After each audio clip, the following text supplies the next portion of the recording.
वेळ पडल्यास शिवसेना किंवा भारतीय जनता पार्टीमध्ये प्रवेश करण्याचे माजी नगरसेवक धनंजय जाधव यांनी संकेत दिले आहेत। कृष्णा कार सजावट प्रस्तुत ATV न्यूज कट्टा या आमच्या विशेष कार्यक्रमात ते बोलत होते। तर पाहूया कृष्णा कार सजावट प्रस्तुत ATV न्यूज कट्टा।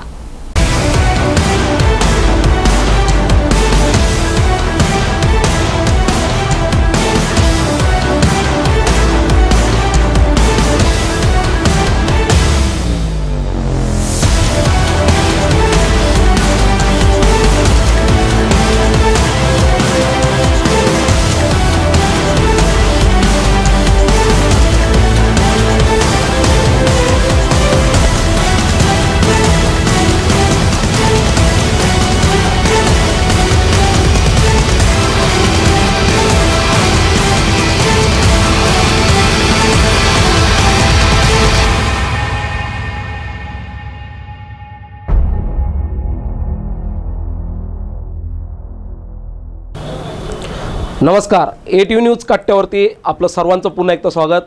कृष्णा कार सजावट प्रस्तुत ATV न्यूज कट्टा। सध्याला नगरमध्ये चर्चा जर कोणती असेल तर ATV न्यूज कट्ट्याची। आणि आज एक हसमुख असं तरुण नेतृत्व आपल्याजवळ आलेलं आहे, ते म्हणजे माजी नगरसेवक धनंजय जाधव। आपलं खूप खूप ATV न्यूज कट्ट्यावरती स्वागत।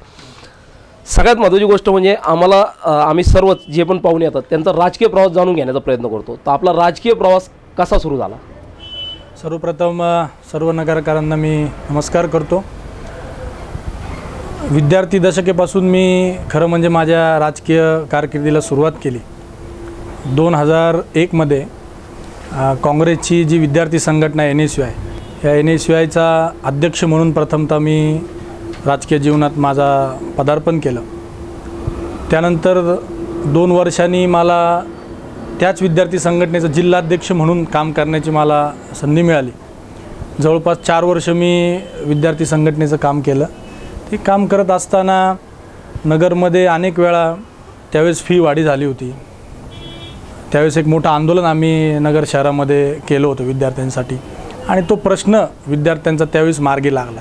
त्यामुळे एक प्रश्नावर आंदोलन करून त्यासाठी मार्ग म्हणजे आपण काढला पाहिजे असं मला वाटलं। आणि तोपर्यंत मला माझं करिअर दुसऱ्या क्षेत्रामध्ये करायचं होतं। माझे वडील नगरसेवक होते, परंतु मला वेगळ्या क्षेत्रामध्ये जायचं होतं, मला आर्किटेक्ट व्हायचं होतं। परंतु ज्यावेळेस हे लक्षात आलं की आपण सुद्धा विद्यार्थ्यांचे प्रश्न चांगल्या प्रकारे सोडू शकतो, त्यावेळेस मनामध्ये एक इच्छा निर्माण झाली की चला आता आपण ह्या प्रश्न सोडून राजकीय क्षेत्रामध्ये आपण प्रवेश केला पाहिजे। त्यानंतर साधारणतः 2006च्या दरम्यान शहर युवक काँग्रेसचं पद मला त्या ठिकाणी मिळालं। त्याच्या माध्यमातून मी युवकांचे प्रश्न सोडवण्याचे प्रयत्न केले। 2008 महानगरपालिकेच्या निवडणुकीमध्ये मी काँग्रेस पक्षाचा सर्वात कमी वयाचा नगरसेवक म्हणून महानगरपालिकेत निवडून गेलो। त्यानंतर मग अशा प्रकारे राजकारणाला सुरुवात झाली। सगळ्यात मेन गोष्ट म्हणजे आता जर का आपण पाहिलं तर तुम्ही एक उच्च शिक्षित आहात, ॲडव्होकेट आहात, परंतु दरवेळेस बोललं जातं की तरुणांनी राजकारणाकडे यायला पाहिजे, परंतु तरुण राजकारणाकडे येत नाही। पण तुम्ही सुरुवातीलाच राजकारणात पदार्पण केलं, म्हणजे घरचा जो राजकीय वारसा होता तो जपण्याचा प्रयत्न केला का काहीतरी मनामध्ये काहीतरी होतं असं? नाही, ते तर आहेच, राजकीय वारसा मला होता, म्हणजे माझी इच्छा नसताना पण मी राजकारणात आलो। पण ज्यावेळेस मला असं लक्षात आलं की आपल्या माध्यमातून काही प्रश्न सुटत आहेत, लोकांनी आपल्याला त्या कॅपेबल समजले, त्यानंतर मग मी फुल फेज पूर्णपणे राजकारणात उतरलो। आणि मग समाजसेवा हेच आपलं ह्याच्यामध्येच आता आपण करिअर करायचं आणि हेच मी घेऊन पुढे निघालो। सर, तुम्ही सध्या काँग्रेस पक्षावर नाराज असल्याचं बोललं जातं, याच्यामध्ये किती तथ्य आहे? नाही, असं काही नाही। म्हणजे बघा, आता मला तसं माझं आयुष्यातलं पहिलं पद मला काँग्रेसच्या संघटनेमुळेच मिळालं आणि मी नगरसेवकही काँग्रेस पक्षाच्या चिन्हावर निवडून आलो। नाराज वगैरे तसं काही नाही आहे। आता लोक चर्चा करत असतात, म्हणजे काल मी बातमी पाहिली का पंकजा मुंडे भाजपवर नाराज आणि शिवसेनेत जाणार। जनता तो एक चर्चेचा भाग असतो, म्हणजे कधी कधी काही पदं नसताना चर्चेत राहण्यासाठी या सगळ्या गोष्टी कराव्या लागत असतात। नाही, पण ही चर्चा जी चालू आहे, तुम्ही नाराज आहात, ही नाराजी तर क्लिअर कट दिसते ना, की आता मध्ये इतके आंदोलन झाले ते झाले, त्यात तुम्ही कुठं दिसले साहेब? नाही, मी काही माझ्या पर्सनल कामानिमित्त बाहेर होतो, त्यामुळे मी त्या आंदोलनात सहभागी होऊ शकलो नाही। तुम्ही वार्डचे एक तरुण व अभ्यासू नेते आहात, पण आपला वार्डमधून जो पराभव झाला नेमकं याचं कारण काय? कारण एवढं लोकप्रिय असताना आणि तुमच्या घरामध्ये 13 वेळा त्या प्रभागाचं तुम्ही नेतृत्व केलेलं आहे. तुमचे आजोबा असतील, तुमची आजी असेल, तुमचे वडील तर एकदम म्हणजे नगरमध्ये नाव कृष्णाभाऊ म्हणलं की एक वेगळं नाव यायचं.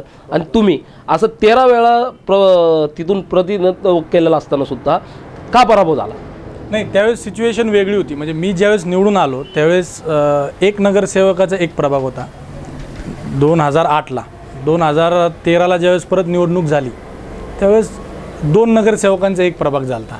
त्यावेळेस असं झालं तर काही नवीन भाग माझ्या वॉर्डाला जोडला गेला होता आणि तिकडं मी थोडं प्रचाराला कमी पडलो आणि त्यामुळं थोड्या मताने मला त्यावेळेस पराभवाला सामोरं जावं लागलं.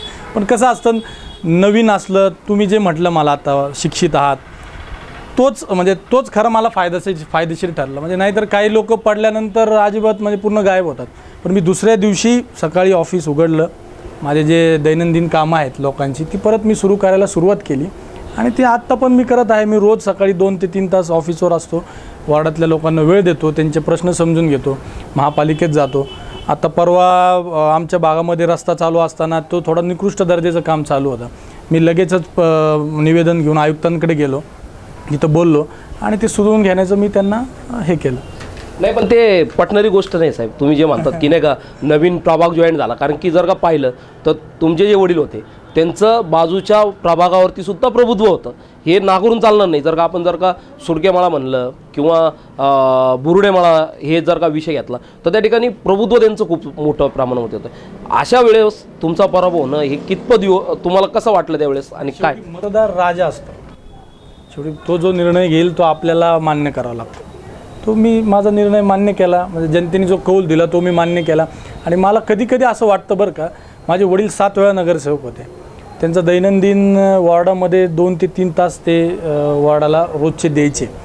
तर त्या ठिकाणी मी थोडं कमी पडलो असावं असं मला वाटतं. म्हणजे मी संघटनेचीही जबाबदारी अनेक माझ्यावर होती. मी जिल्ह्याचंही काम पाहायचो, युवक काँग्रेसचं काम पाहायचो त्यावेळेस. त्यामुळं मला बहुतेक दुर्लक्ष झालं असावं असं मला वाटतं. काँग्रेसचं तिकीट घेतलं म्हणून पडले, कारण तुम्हाला भारतीय जनता पार्टीने सुद्धा त्यावेळेस ऑफर दिली होती असं बोललं जातं. त्यामध्ये कितपत खरं आहे? नाही, मला त्यावेळेस मी एक नगर शहरातला एक काँग्रेसचा म्हणजे महत्त्वाचा एक घटक म्हणून मी मानल्या जायचो. मला दुसऱ्या पक्षाकडून ऑफर आलती, ती एकदम 11th आवरला आलती. म्हणजे ज्यावेळेस माझी इकडून उमेदवारी जाहीर झाली त्यानंतर मला विचारणा करण्यात आली की आपण या पक्षाकडून लढाल का. कदाचित त्या पक्षाकडून मी नगरसेवक झालोय असतो, परंतु काय असतं, पदासाठी सर्व काही नसतं. आपली पक्षनिष्ठा असेल, आपल्यावर ज्यांचा प्रभाव आहे त्या लोकांबरोबर राहणं हे सुद्धा आपलं काम असतं. आणि ऐनवेळेस पक्षाला सोडून दुसऱ्या पक्षात जाणं ही संस्कृती मला पटण्यासारखी नाही आहे. म्हणजे म्हणून मग मी त्यावेळेस ते टाळलं. एवढी पडती बाजू असताना काँग्रेस पक्षच का पकडून धरला तुम्ही, नाही का?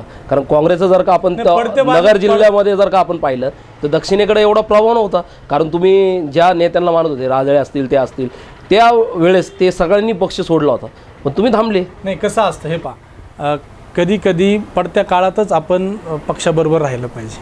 पक्षाचे विचार आपण लोकांपर्यंत पोहोचले पाहिजे असं माझं मत आहे. चालत्या गाडीत कुणीही बसतं, ते म्हणच आहे ना, आपण चला चालत्या गाड्यात बसूयात असं. त्यामुळे जी गाडी आता तुम्ही म्हणताय, मला तर नाही वाटत काँग्रेस कुठं म्हणजे थांबलेली गाडी आहे किंवा मागे. काँग्रेस एक चांगला पक्ष आहे. क्या बात आहे. आणि नक्कीच त्या पक्षाचे विचार हळूहळू लोकांना आता समजेल. सर, तुम्ही बोलताय काँग्रेस एक चांगला पक्ष आहे. जर कधी भविष्यात असं झालं, धनंजय जाधव यांनी पक्ष सोडला, तर ते कोणत्या पक्षात जाणं पसंत करतील? नाही, कसं आहे, शेवटी त्यावेळेची सिच्युएशन महत्त्वाची असते. जे माझं तर म्हणणं, प्रत्येक पक्षाचा वेगळा एक विचार असतो. पक्ष म्हणजे एक विचारासाठी मानलं जाणारं एक हे असतं. मी ज्यावेळेस लोकप्रतिनिधी म्हणून मला महापालिकेत जायचे किंवा कुठल्या दुसऱ्या सभागृहात जायचं, त्यावेळेस माझ्या भागातील जी जनता आहे, माझा जो मतदार आहे, त्या लोकांची कामं ज्या पक्षातून चांगल्या प्रकारे मला सोडवता येतील किंवा त्यांना जास्तीत जास्त सुविधा मला देता येतील त्या पक्षाबरोबर मी जाण्याचं पसंत करेल. चालू आहे शिवसेना किंवा भाजपमध्ये लवकरच प्रवेश करता म्हणून तुम्ही तुम्हाला सांगितलं ना, चर्चा ही होत असती. समजा शिवसेना आणि भाजपमध्ये जायची वेळ आली तर तुम्ही जाताल का? हो, जर मला बघा, म्हणजे कसं आहे, मी अजून म्हणजे मी काँग्रेसमध्येच आहे, पण जर मला असं वाटलं की माझ्या भागातील लोकांसाठी त्यांचे प्रश्न सोडण्यासाठी आज खूप दुर्दशा झाली, माझ्या भागाची असेल किंवा नगर शहराची असेल, आपण पाहता तर ते जर सोडवण्यासाठी जर मला कुठल्या पक्षाचा जर मदत घ्यायची असेल किंवा मला पक्ष बदलायचा असेल तर तो विचार मी नक्कीच करेन, फक्त माझ्या जनतेसाठी. नाही, पण आत्ता तर त्या भागामध्ये भारतीय जनता पार्टीचेच उमेदवार निवडून आलेले आहेत. मग तुम्ही कसं काय दूरदर्शन म्हणतात आणि तेच पक्षाकडे जायचं आणि तिथून कसं काय परत विकास होणार? नाही बघा, पक्षातही काय असतं त्या नेत्यावर डिपेंड असतं. तुम्हाला सांगतो, पक्ष कुठलाही असो, आता भाजप आज सगळ्या भारतामध्ये स्ट्रॉंग आहे, पण UPमध्ये दुसरा पक्ष येईल.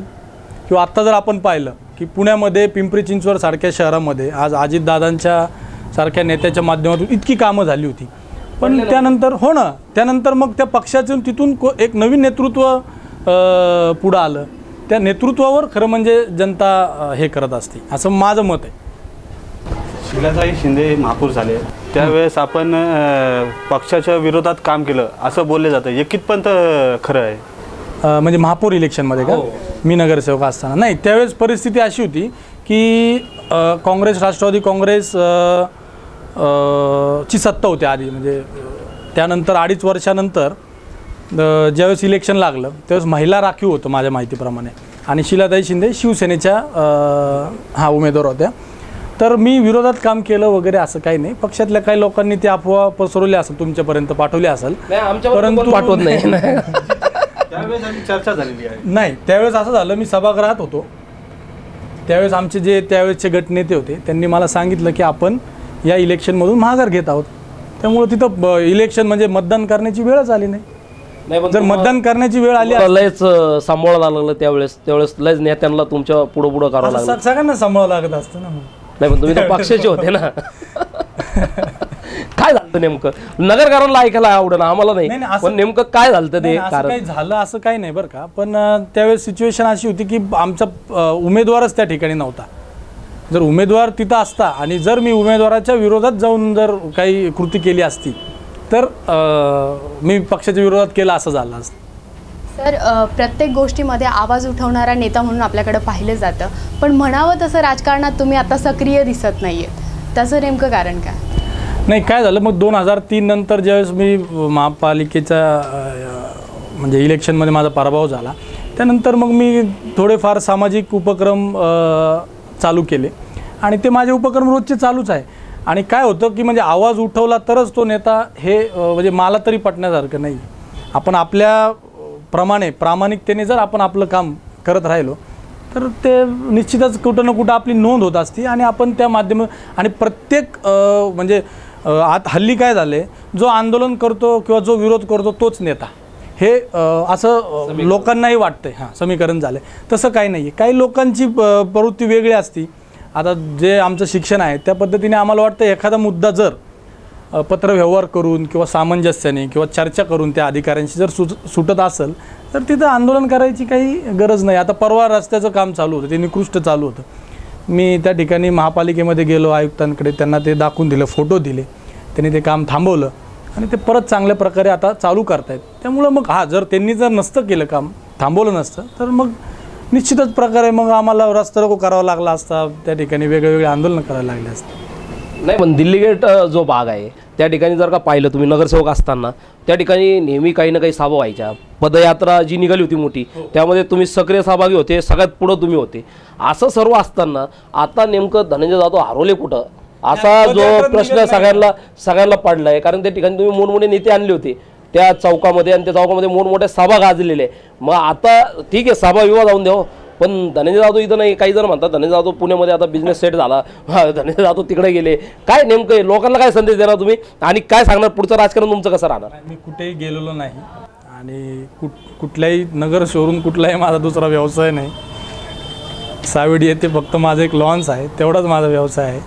आणि लवकरच म्हणजे आपण खरं मला ATVच्या माध्यमातून मला परत तुम्ही माझ्यात जोश निर्माण करून दिला आणि मी नगरकरांना सांगू इच्छितो की मी लवकरच परत कमबॅक करेल आणि आहे तसा धनंजय जाधव तुम्हाला परत पाहायला मिळेल. कारण जय हिंद युवा मंच ते सुद्धा कुठं आता सक्रिय दिसत नाही. कारण त्या युवा मंचाच्या माध्यमातून खूप मोठं तुम्ही काम सक्रिय केलं होतं, शाखा ओपनिंग केल्या होत्या, मोठमोठ्या शाखा झाल्या. काय झालं पुढं त्याचं? नाही, जय हिंद युवा मंच म्हणजे ती एक विचारधारा होती. आपण त्याची शाखा ओपनिंग केलं ना सर? हो, शाखा हडको असेल किंवा सावडीमध्ये अनेक शाखा दिसल्या होत्या तुमच्या. हो, त्यावेळेस शाखा. मग त्या शाखेचं काय झालं आता पुढं? नाही कारण ते फक्त कुठं निवडणूक झाली जाहिरातीपुरतं फक्त नाही का खाली नाव येतं, बाकी आता त्याचे कार्यकर्ते कुठे आहे किंवा हे कुठे आहे ते काय कळलं ना. थोडं छुपा अजेंडा आहे आमचा आणि काम चालू आहे जय हिंदचं. आता हेल्प मी इंडिया ही एक संकल्पना तुम्ही राबवली, त्याचे संस्थापक आहे तुम्ही. ही संकल्पना नेमकी डोक्यामध्ये कशी आली? कारण की राजकारण बाजूला गेल्यावरती तुमच्या डोक्यात ही संकल्पना आली, नेमकं कशी संकल्पना आली? म्हणजे आधीपासूनच काय व्हायचं की गरीब आणि गरजू रुग्णांना मदत करण्याची माझी कायमच एक इच्छा असायची. आणि हे करत असताना माझ्या एक लक्षात आलं की अनेक लोक आहेत की ज्यांना गरीब रुग्णांना मदत करायची आहे, पण त्यांची मदत ही प्रॉपर रुग्णांपर्यंत पोहोचत नाही, म्हणून ते मागं यायचे. तर मी एक अशी संस्था स्थापन केली का ज्याच्या माध्यमातून गरजू रुग्णांपर्यंत त्या डोनरला डायरेक्ट मदत करता येते. आणि ते इतक्या चांगल्या प्रकारे आम्हाला नगर शहरामध्येच त्याचा अनुभव आला की आत्तापर्यंत जवळपास 400च्या पुढं रुग्णांना काही ना काही मदत आम्ही मिळवून दिलेली आहे. कशा पद्धतीने समजा रुग्णांना मदत तर झाली, समजा 401 रुग्णांना मदत झाली, पण ही संस्था कशी चालती, म्हणजे कशा पद्धतीने चालती, ह्याची म्हणजे थीम कशी आहे? नगर शहरामध्ये अनेक आमचे सभासद आहेत, छोटे छोटे आहेत. म्हणजे तुम्हाला सांगायला मला आनंद वाटेल की आमच्या भागात जी व्यक्ती चहाची गाडी चालवते ती व्यक्तीसुद्धा रोज 20 रुपये आम्हाला आमच्या संस्थेत मदत करते. आमचा एक प्रतिनिधी असतो, तो अशा प्रकारची छोटी छोटी मदत गोळा करतो. आणि ज्या प्रकारे आमच्याकडे मागणी होती रुग्णांची, तशी आम्हाला जिथं जेवढी आवश्यकता असेल ती आम्ही त्या रुग्णापर्यंत पोचवतो. रुग्णांकडून आम्ही हॉस्पिटलमधली सगळी माहिती घेतो, त्यांचा दाखला घेतो आणि ती जी पूर्ण सहनिशा करून त्या हॉस्पिटलमध्ये आमचा एक प्रतिनिधी जाऊन ती पूर्ण खरं खोटं पाहून त्या रुग्णाला आम्ही मदत करतो. आणि एक प्रकारचं समाधान या सगळ्या गोष्टीमधून आम्हाला मिळत असतं आणि हे काम कायम चालू राहील. आता लवकरच आम्ही पुण्यामध्ये सुद्धा हेल्प मी इंडियाचं काम सुरू करत आहोत. कारण पुण्यातल्या जे काही महाविद्यालय आहेत, फर्ग्युसन कॉलेज असेल किंवा MMC कॉलेज असेल, तिथून आम्हाला चांगल्या प्रकारे विद्यार्थ्यांकडून आम्हाला याची विचारपूस होती. कारण ज्यावेळेस ATV न्यूजवर हेल्प मी इंडिया संदर्भात जी माहिती तुम्ही दिली लोकांना, ती बऱ्याच ठिकाणी पोचली. म्हणजे महाराष्ट्र जरी नगर जिल्ह्यातलं हे चॅनल असेल तरी जी आपल्या जे व्हिडिओ क्लिप आहे ती संपूर्ण बऱ्याच ठिकाणी पोचली आणि त्यामधून लोकांमध्ये इच्छा निर्माण झाली की आपणही काहीतरी केलं पाहिजे. आणि तशी आम्हाला फोनही आले. म्हणजे पुण्यामध्ये लवकरच आम्ही हेल्प मी इंडियाचं एक ब्रांच त्या ठिकाणी चालू करतो आहे. निश्चितच या ठिकाणी आपण पाहत होतो ATV न्यूज कट्टा, आणि हा कट्टा असा चालू राहणार आहे. या कट्ट्यावरती अशीच चर्चा चालू राहणार आहे. परंतु या ठिकाणी एक छोटीशी विश्रांती घ्यायची वेळ झालेली आहे, त्यामुळं छोटीशी विश्रांती घ्या, कुठेही जाऊ नका. पात्रा कृष्णाकार सर्व प्रस्तुत ATV न्यूज कट्टा.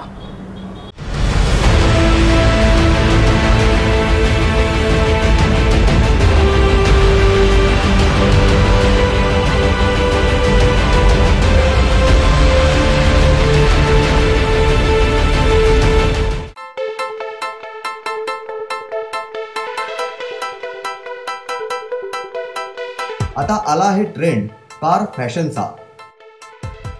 आपली कार सजवा मनासारखी, बदला तिचं रूप. कृष्णा कार सजावट, झोपडी canteen, Nagar Manmad road, Savedi, Ahmednagar. Mobile 99 75 36 46 12 88 88 85 66 88. नगरमधील नामांकित सनी इलेक्ट्रॉनिक्सच्या अभूतपूर्व यशानंतर परभाणे परिवार पदार्पण करत आहे Nikhil electronics and home appliances मध्ये. सर्व प्रकारच्या इलेक्ट्रॉनिक गृहोपयोगी वस्तूंसाठी नगरमधील अतिभव्य अद्ययावत दालन. Nikhil light house and home appliances. ठिकाण निखिल लाईट हाऊस, 4040 मैदान आड, महाजन गल्ली, अहमदनगर. Landline number 0241 247 0002.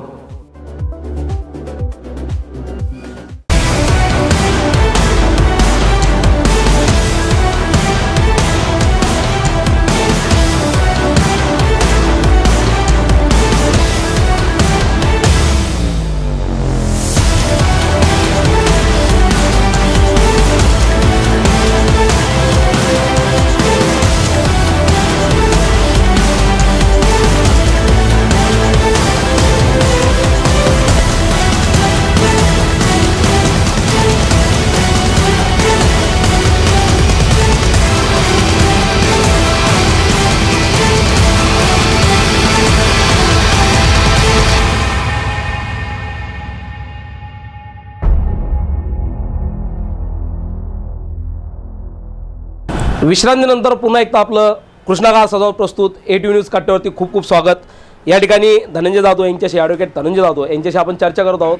अनेक सामाजिक विषयावरती चर्चा करणार आहोत, अनेक राजकीय विषयावरती चर्चा करणार आहोत. परंतु आता दुसरा जो टप्पा असतो आपला या कट्ट्यावरचा तो आक्रमक असतो आणि तोच आता आपण सुरुवात करणार आहोत माझी सहकारी पूजापासून. पूजा सर, एक महत्त्वाचा प्रश्न.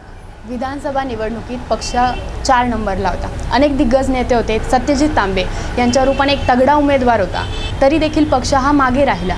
नेमकं याचं कारण काय होतं? नाही, सविस्तर पाहिजे आम्हाला आज कारण. नाही, कसं झालं की माझ्या माहितीप्रमाणे काँग्रेसच्या उमेदवाराला 28 ते 29 हजार मतं पडली. त्यावेळेस सत्यजित तांबे साहेब उमेदवार होते आणि त्यापूर्वी झालेल्या निवडणुकीमध्ये काँग्रेसच्या उमेदवारापेक्षा जास्त मतं मिळाली. प्रयत्न खूप झाले.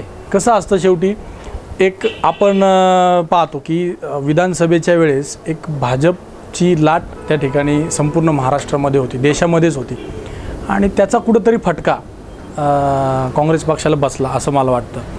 आमचे सर्व काँग्रेसचे जुने नवीन सर्व कार्यकर्त्यांनी मनापासून आमच्या उमेदवाराचं काम केलं होतं आणि जास्तीत जास्त मतं कशी मिळतील याचा आम्ही प्रयत्न त्या ठिकाणी केला होता.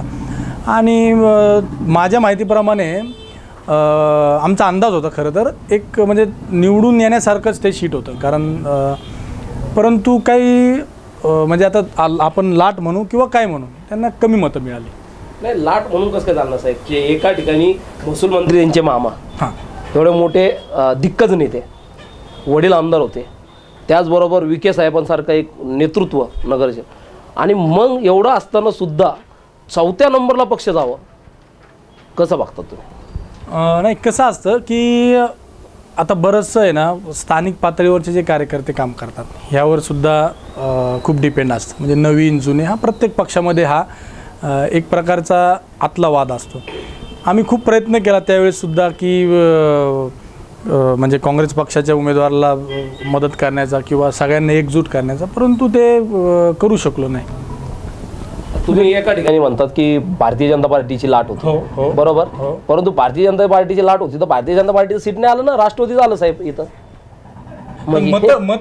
काय झालं त्यावेळेस युती म्हणजे शिवसेना भाजप जी युती तुटली त्याच्यानंतर म्हणजे त्यांचेही मतं डिवाईड झाले आणि मग सोपं व्हायला पाहिजे होतं साहेब. मग हा आता फायदा का घेता नाही आला ते काय झालं, राष्ट्रवादीचे उमेदवार सुद्धा या ठिकाणी उभे होते आणि आमचे बऱ्यापैकी काही काँग्रेसचे जे स्थानिक कार्यकर्ते असतील ते पक्षाबरोबर नव्हते. म्हणजे खरं तर ही खंत होते त्या ठिकाणी तुमचं सीट सगळ्यात मागं आहे. काही भागामध्ये माझ्या भागातून तर काँग्रेस पक्षाला चांगले मतदान आहे. तुमचं एकट्याचं नाही म्हणतो आम्ही पूर्ण नगर शहराचा विचार करतोय. काही भाग जो आहे जिथं काँग्रेसचा बालेकिल्ला मानला जातो त्या ठिकाणी ते बीजेडीवर आहे साहेब. मुकुंद नगर एक भाग सोडला तर कोणत्या ह्याच्यात त्यांनी आघाडी घेतली ते तरी सांगा ना. मग कुणाची आघाडी आहे तिथं मला ते मग तुम्ही बघा ना, तुम्ही राजकीय आम्ही आहोत, तुम्हाला माहिती आहे ना. नाही, मी काय मी त्या म्हणजे आमच्या आकडेवारी तुमच्याकडं आतमध्ये वोटिंग मोजायला तुम्ही आणि आम्हाला कसं काय विचार. त्यांनी नसेल काम केलं बहुतेक काँग्रेस पक्षाचं. नाही, तसं नसतं. कसं असतं, पक्षश्रेष्ठींनी खूप प्रयत्न केले परंतु त्यावेळेची जी सिच्युएशन असते त्यावर काही लोकांचे पुढचे म्हणजे महापालिकेमध्ये काम करत असताना काहींना वेगवेगळे प्रकारची पदं भोगायची असतात. त्यावेळेस त्यांना जे सोयीस्कर वाटतं त्या प्रकारे काही नगरसेवक असतील किंवा काही कार्यकर्ते असतील हे काम करत असतात. म्हणजे जसं तुम्ही मला म्हटले की तुम्ही पक्ष त्यावेळेस का नाही सोडला किंवा तुम्ही भाजपमधून इलेक्शन का नाही लढलं, मी नगरसेवक झालो असतो कदाचित त्या पक्षाकडून म्हणजे काँग्रेस पक्षाकडून न लढता दुसऱ्या पक्षाकडून लढलो असतो. तर पण काही जणांचं टार्गेट असतं की पक्ष कुठलाही असो, नेता कुठलाही असो, आपल्या पदरात पद पाडून घ्यायचं हे काही लोकांचं टार्गेट असतं. त्यामध्ये म्हणजे मी नाही आहे. बरं, आता शहर अध्यक्ष यांनी राजीनामा दिला टाईमावरती. का दिला राजीनामा? ज्या वेळेस वैयक्तिक प्रश्न होता. वैयक्तिक नाही हो साहेब, त्यांनी इथं काय उमेदवार नाही का म्हणे शहरामध्ये, बाहेरचा उमेदवार कशाला आमच्यावरती लादतात असं त्यांचं म्हणणं होतं आणि त्याच्यातून त्यांनी राजीनामा दिला. वैयक्तिक मत होतं ना त्यांचं वैयक्तिक कसं काय म्हणता येईल सर? हो, आता की आता ते शहर अध्यक्ष होते, शहर अध्यक्ष अचानक इलेक्शनच्या तोंडावरती राजीनामा देतात, कसं वाटतं तुम्ही? तेव्हा कुठंतरी काँग्रेस तळमळीत झाली असं वाटत नाही का? नाही, काँग्रेस एक खूप मोठा पक्ष आहे. बरं, आणि खूप म्हणजे बरेच कार्यकर्ते काँग्रेसमध्ये आहे.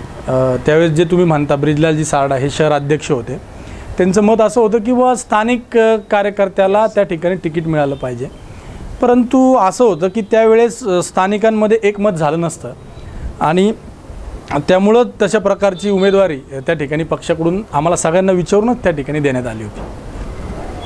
तुम्ही महसूल मंत्र्यांच्या जवळचे होता. महसूल मंत्र्यांच्या त्यावेळेस तुम्ही त्यांच्यापासून काय उपयोग करून घेतला नगरसाठी?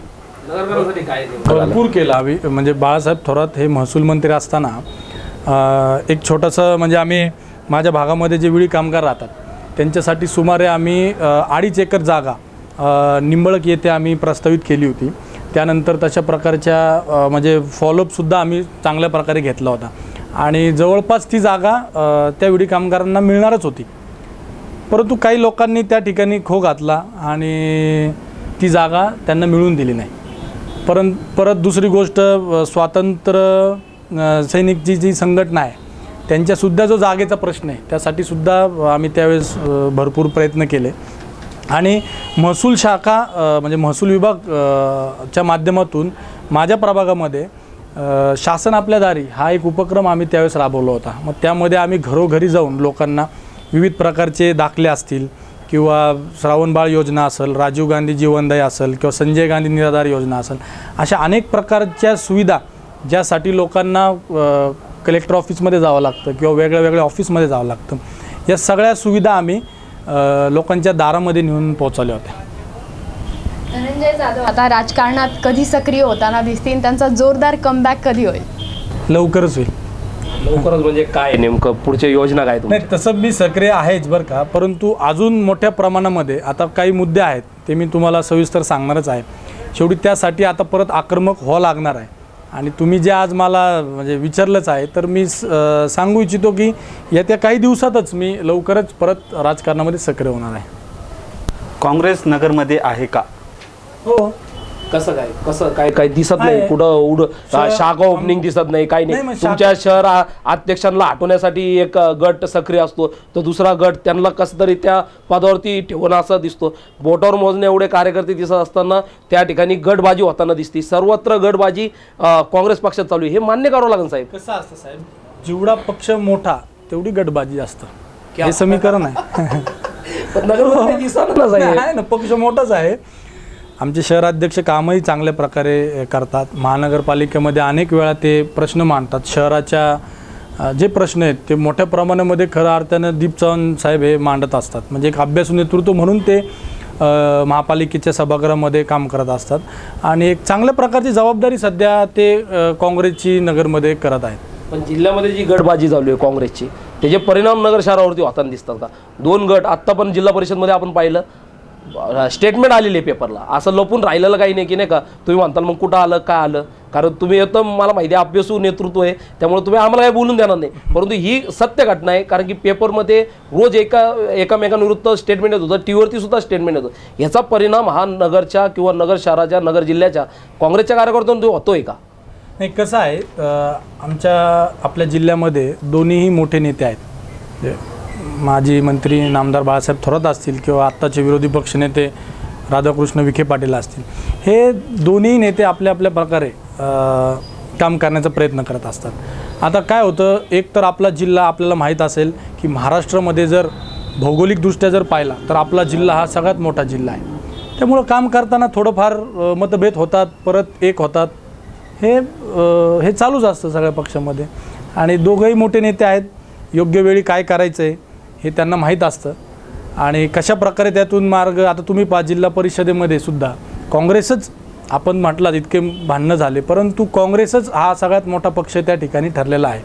म्हणजे जवळपास 24 जिल्हा परिषद सदस्य हे काँग्रेस पक्षाचे त्या ठिकाणी निवडून गेलेले आहे. त्यामुळं काँग्रेस पक्ष, समजा तुम्ही थोरात साहेबांचे एकदम जवळचे निकटवर्तीय मानले जातात, मला एक सांगा की ह्याच सगळ्या गोष्टी हे तुम्ही साहेब लोकांसमोर बोलत नाही का किंवा तुमच्या नेत्यांसमोर बोलत नाही का की ह्या सर्व गोष्टीचा परिणाम हा खाली होतो, हा खालच्या तळागाळाच्या कार्यकर्त्यांवर होतो आणि त्या कार्यकर्त्याला शेवटपर्यंत कळत नाही आपण कोणत्या गटासंघ राहायचं? नाही, ह्याच्यामध्ये एक असं आहे सर की ज्या कार्यकर्त्याला नुसतेच पदं हवी असतात किंवा फ्लेक्स लावायचे असतात किंवा पदाच्या माध्यमातून त्यांचा काही हेतू असतो, तेच लोक ह्या म्हणजे नेते मंडळींच्या किंवा ह्यांना मी ह्याचा माणूस आहे, मी त्याचा माणूस आहे असं जनतेसमोर आणत असतात.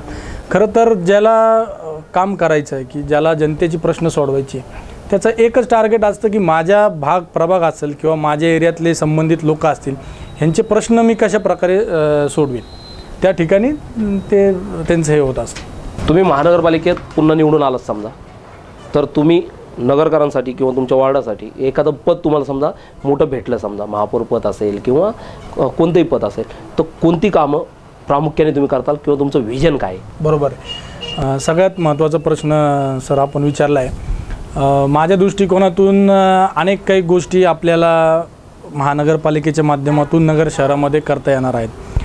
प्रामुख्याने जे मी हेल्प मी इंडियाचं काम करतो आहे, की मला एक लक्षात आलं, जर आपण हेल्दी असू, म्हणजे आपण आज सध्याला सगळीकडे डिजिटल इंडिया, मेक इन इंडियाचे स्वप्न आपले प्रधानमंत्री असतील किंवा आपले सर्व हे असतील ते पाहत आहेत, पण त्या सगळ्याला महत्त्वाचं म्हणजे हेल्दी इंडिया होणं जास्त गरजेचं आहे. आरोग्याच्या दृष्टीने आपण कशा प्रकारे नगर शहरामध्ये काही काम करू शकतो ह्याचा मी एक थोडक्यात आपल्याला सांगू इच्छितो.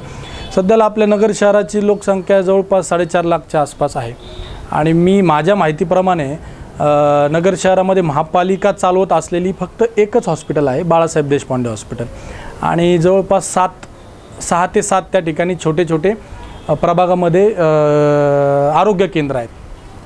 तर मला असं वाटतं की बाळासाहेब देशपांडे जे हॉस्पिटल आहे त्याच्यामध्ये आणखी चांगल्या प्रकारची सुविधा महापालिकेमार्फत आपल्याला देता येईल. म्हणजे आज जर कुठल्या व्यक्तीला जर MRI करायचा असेल, CT स्कॅन करायचा असेल, तर त्यांना भरपूर पैसे मोजावे लागतात, म्हणजे 5,000 ते 10,000 रुपये त्यांना त्या ठिकाणी मोजावे लागतात. हीच सुविधा जर आपण महापालिकेच्या दवाखान्यामध्ये निःशुल्कपणे उपलब्ध करून दिली, माझ्या माहितीप्रमाणे MRIची जर मशीन घ्यायची ठरली तर ती 4.5 कोटी ते 5 कोटी रुपयेपर्यंत त्याची किंमत आहे, आणि CT स्कॅनची जर मशीन घ्यायची ठरली तर ती 1.5 ते 2 कोटी रुपये त्याची व्हॅल्यू आहे. तर अशा प्रकारे जर एक 8 ते 9 कोटी रुपये, आता मी माझ्या म्हणजे काही दिवसापूर्वी आपल्या इथंच एक मुलाखत ऐकली की 100 कोटी, 200 कोटी, 300 कोटी, म्हणजे तेवढ्या करण्यापेक्षा मला असं वाटतं की एक म्हणजे तुम्ही 300 कोटी करणार काय हो? तुम्ही पहिले मी जसं सांगितलं की 7 कोटी रुपये तुम्ही दवाखान्यासाठी काढा. दुसरी गोष्ट, मागच्या वेळेस मला असं वाटतं की प्रस्तावही दाखल झाला होता एक साधारणतः, आता बाळासाहेब देशपांडेमध्ये फक्त तिथे काही सुविधा आहेत, म्हणजे जनरल सुविधा त्या ठिकाणी नाही आहे. म्हणजे कुणाला ताप आला, कुणाला ॲडमिट करण्याची वेळ आली, सर्जरी करण्याची वेळ आली, किंवा पाय तुटला किंवा फ्रॅक्चर करण्याची, तर त्या सुविधा नाही आहे. तर साधारणतः एक 25 ते 30 कोटीमध्ये एक चांगलं हॉस्पिटल नगर शहरामध्ये उभं राहू शकतं. हॉस्पिटलच्या आरक्षित अनेक जागा आहेत, त्या ठिकाणी जर तुम्ही ते हॉस्पिटल केलं तर साधारणतः एक 25 ते 30 कोटीमध्ये एक चांगलं हॉस्पिटल नगरकरांसाठी होऊ शकतं, आणि तसे माझे प्रयत्नही राहतील. मला असं वाटतं की जे सर्वसामान्य जनता आहे हिला ज्यावेळेस अचानकपणे एखादा खर्च येतो, मग तो दवाखान्याचा असतो, तो त्यांना पेलवला जात नाही, आणि मग ते आर्थिक अडचणीत येतात, आणि मग ह्या प्रकारच्या अशा अडचणी त्या ठिकाणी चालू होतात. तर नुसत्या पोकळ आपल्या गप्पा मारण्यापेक्षा 300 कोटी 500 कोटी हे करण्यापेक्षा तुम्ही एक सुचवा की बुवा ह्याच्यासाठी इतके पैसे आणणार किंवा हे काम करणार. नुसते आणून काय करणार हो साहेब? आधीच्या किती 1.5 ते 200 कोटीच्या योजना प्रलंबित आहेत, तुम्ही पाहिले म्हणजे. तर असं आहे. दुसरी गोष्ट, मनपाच्या ज्या शाळा आहेत, माझ्या माहितीप्रमाणे 12 शाळा सध्याला मनपाच्या आहेत. अत्यंत दयनीय परिस्थिती त्या शाळांची आहे. म्हणजे मी मागच्या महिन्यामध्ये त्याची पटसंख्या काढली तर जवळपास 12 शाळांमध्ये फक्त 1050 का काहीतरी विद्यार्थी शिकत आहेत. आता ही माहिती खरं तर नगरकरांपुढे आणणं म्हणजे ती लाजिरवाणी गोष्ट आहे. म्हणजे एका बाजूला मराठी शाळा आज इतक्या, म्हणजे भाऊसाहेब फिरोजा शाळा असेल, समर्थ विद्या मंदिर असेल, त्यांच्याकडे ॲडमिशन म्हणजे त्यांच्याकडे अर्ज असतात एवढे प्रलंबित अर्ज 2 ते 3 हजार, आणि आपल्या मनपाचे एवढे मोठ्या मोठ्या इमारती आहेत, एवढ्या आपल्या खोल्या आहेत, शिक्षक आहेत. मग आपण ती मनपाची जी शाळा आहे त्याची एक शैक्षणिक पात्रता वाढवण्याची गरज खऱ्या अर्थानं नगर शहरामध्ये आहे. या शाळा वाढल्या पाहिजे असं माझा दृष्टिकोन आहे. दुसरी गोष्ट, रस्ते आपण पाहताच, रस्त्यांची काय बिकट परिस्थिती नगर शहरामध्ये झालेली आहे. तर यासाठी सुद्धा चांगल्या प्रकारे अनुदान शासनाकडून आणलं पाहिजे आणि आणता येईल. दुसरी गोष्ट आहे पर्यटन विषय, म्हणजे पर्यटनाचा विषय आहे. अनेक नगर शहरामध्ये जुन्या वास्तू आहेत, अहमद बादशांची कबर असेल बागरोजामध्ये, आपला किल्ला आहे. आता अनेक प्रकारच्या जुन्या वास्तू आहेत त्या जर म्हणजे आता किल्ला तर आपल्याला हे नाही करता येणार समजा, परंतु बाकीच्या ज्या वास्तू आहेत या ठिकाणी जर आपण एक चांगल्या प्रकारे त्या जर डेव्हलप केल्या तर नवीन नवीन पर्यटन. आज सगळ्यात महत्त्वाची गोष्ट म्हणजे दक्षिणेतून जो शिर्डीकडे जाणारा जो रस्ता आहे तो आपल्या नगर शहरातून जातो आणि अनेक डिवोटीज त्या ठिकाणी रोजचे तिथं जात असतात. तर त्यांना आपल्याला कशा प्रकारे नगरमध्ये 2 दिवस का होईना किंवा 1 दिवस किंवा 5 तास जरी ते थांबले तरी आपल्या नगर शहरातील छोटे मोठे व्यवसाय असतील, हॉटेल व्यवसाय असतील, छोटे व्यवसाय, या व्यवसायाला चालना मिळेल आणि आपल्या नगरची प्रगती त्या ठिकाणी होईल असं मला वाटतं. निश्चितच आपण पाहिलं की अतिशय मनमोकळ्या अशा ATV न्यूज कट्ट्यावरती धनंजय जाधव यांनी गप्पा मारल्या. ॲडव्होकेट धनंजय जाधव हे अतिशय हसमुख असं व्यक्तिमत्व आहे आणि शांत स्वभाव हा त्यांचा एक मोठा असा गुण मानला जाईल. परंतु शांत स्वभाव जरी असला तरी वेळेवरती विरोधकांना कसे चिमट्या घ्यायच्या हे त्यांच्याकडून शिकण्यागत आहे. कारण त्यांनी आत्ता 300 कोटी 500 कोटी जे आकडे सांगितले त्याच्यावरून त्यांनी चिमटे कोणाला घेतले हे मी सांगायची गरज नाही, कारण की पूर्ण कट्टे आपण तुम्ही या ठिकाणी पाहतात. तर पात्रा ATV न्यूजचा विशेष कार्यक्रम कृष्णागारसह प्रस्तुत ATV न्यूज कट्टा. उद्या असेच एक व्यक्तिमत्व आपल्या या कट्ट्यावर येणार आहे. तर कुठेही जाऊ नका. पात्रा ATV न्यूजचा विशेष कार्यक्रम ATV न्यूज कट्टा.